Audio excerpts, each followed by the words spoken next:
Peace. Sending out my love and light once again in a quick class about the Crusades from the Muslim perspective. Let me say that. Because when you dealing with Muslim, not Muslim, you're dealing with the laws, right? You're dealing with the Sharifas, all right? And our ancestors had an empire, man. Had an empire, and most of our history is told from a certain perspective. You know, I like to say European perspective, but there's also a Muslim perspective, all right? There's also a Hindu perspective. There's also a Buddhism. There's so many different perspectives of our history in this worldwide empire. And I've came to the conclusion recently about that the Maya and the Aztec and the Zapotecs, all the texts, right? Because it was a bunch. That's why you got Texas. There was a bunch of texts, you know? And with those ancestors, I'm assuming were into technology. And it's so beautiful when you understand how they used to have these world spheres, right? And at the world spheres, they would show off all the latest technologies and all this stuff like that. And it got stopped, like those world spheres, I think like in the early 1900s. They stopped doing it for whatever reason, you know? But I assume it's like, you know, to hide that history. And that's why you got, like I said, sheriffs. You wouldn't have sheriffs if you didn't have Sharifa law, you know, and Muslim law and how that's set up, you know, and the elves, the bays, the days, the rays, the Dalai Lama, the Naga, the Shi, the Olmec. It's just so wonderful how I can see them not as being primitive.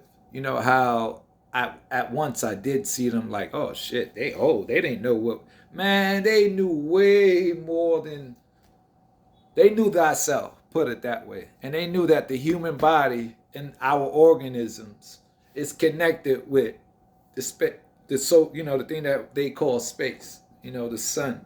The sun has his masculine energy, right? You know, you run, you know, and it's not a deceptive. You know, the sunlight is not deceptive. He comes out, you know, the father comes out, does his job, and go. You know, and then the moon comes out, you know, and she has her job, that feminine energy.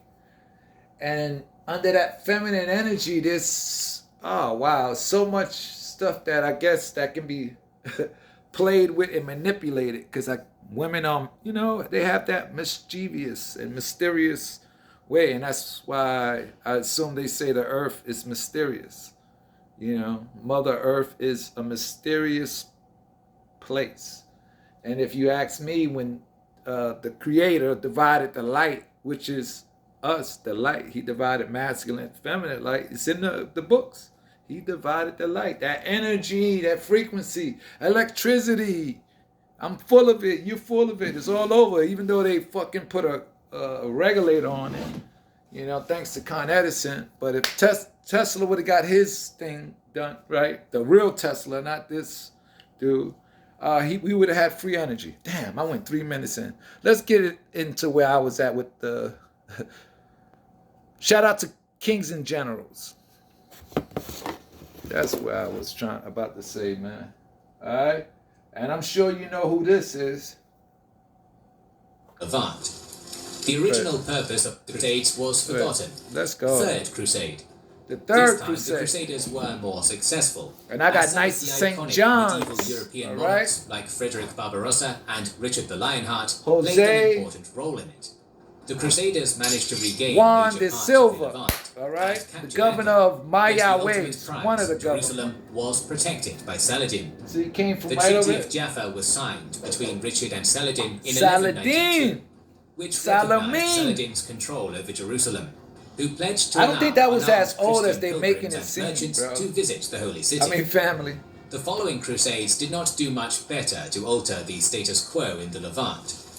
The original purpose of the Crusades was forgotten, so much that instead of attacking Jerusalem, at one point the Crusader army got meddled in internal Byzantine affairs and captured Constantinople, inflicting an immense blow on the Eastern Roman Empire at the time when it was struggling to contain the ever-increasing Turkic threat. And I'm the third, that's why I resonate with him. The Mamluks of Egypt destroyed the remnants of the Crusader states in the Levant, putting an end to the crusading period from the European perspective. All is different, that's all dealing with Muslim laws. Significantly differs from the Christian sources. It's different from Muslims did not see the Crusades as a process starting after the speech of Pope Urban in 1095. But it's all connected to the same source, and they all deal with the same different demonic spirits, angelic spirits. Similarly, for Muslims, the Frankish aggression did not end with the fall of Acre in 1291, but continued throughout the medieval era, with events like the Reconquista,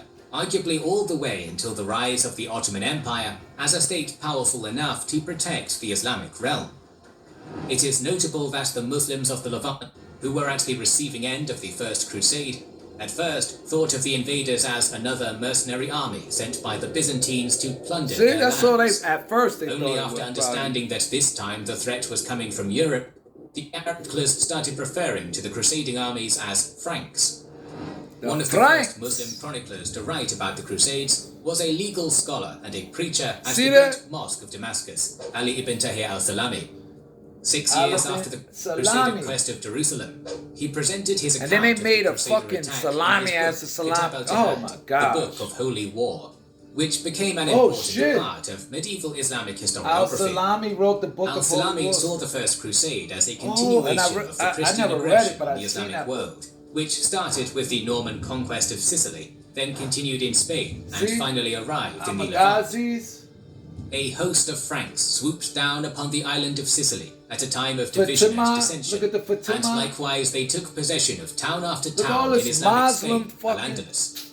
When reports mutually confirmed the condition of this country, Syria, namely the disagreements of its lords, the discord of its leading men, coupled with its disorder and disarray, they acted upon their decision and set out for Syria, and Jerusalem was the chief object of their desires.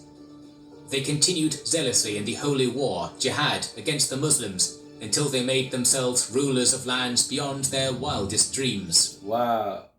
Go beyond subscribe. Welcome back. You're about to witness some magic. See what I'm saying? You want wealth? You want power? Of lands beyond their wildest dreams. Money? You can get that. Ibn al-Khalanisi, but what are you going to sacrifice? From Damascus, was 23 when the Franks arrived in the Levant. And this he wrote from first-hand experience about the hardships brought by the first and second Crusades. It likes that. It likes hardships. It likes you to be rough. Narration of events like you not give a fuck about nothing but see some observations he made about the Crusaders.